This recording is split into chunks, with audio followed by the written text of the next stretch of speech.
Maui resident Stanley Izumigawa proudly served with the highly decorated 100th Battalion in World War II. Most people came back from the war, but even then, when you consider how many didn't and how many came back in real bad shape,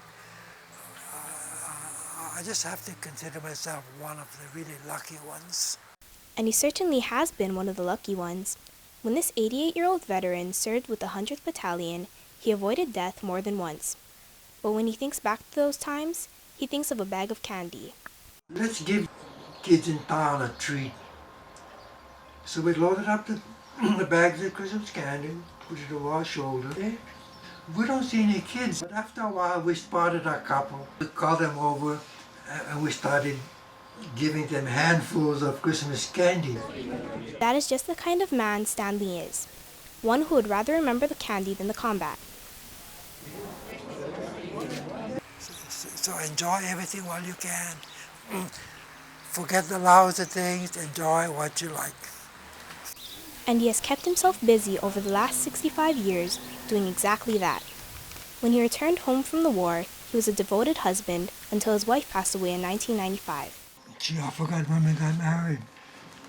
In the early 50s. A father, a teacher, and a principal. He is still very active. 2 Saturdays a month and revitalize the wall. We have a volunteer who's been here over 8 years that moves the heaviest rocks you can imagine, and his name is Stan. When he is not lifting heavy rocks, he can often be found with the members of the 100th Infantry.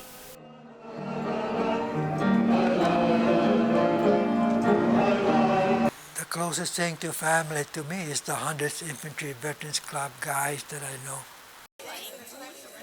Congress decided to award the 100th, the 442nd, and the MIS a gold medal.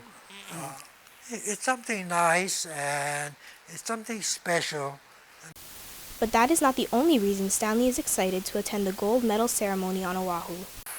I have a lady friend, she's in New York. I hope nothing interferes with her coming here for that, And of course I want her to stay.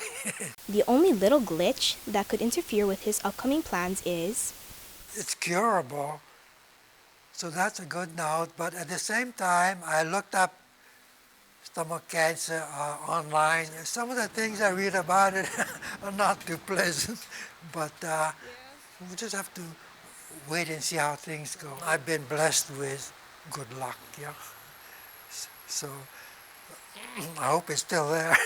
With Stan's positive attitude and his love of life, we are hopeful that he will be lucky, at least one more time. From Maui Waena, this is Rachel Nagamine for HIKI No. Perfect.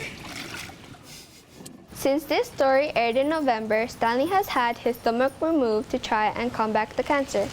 The first few months after the surgery were difficult, but he says that most days he's feeling fine.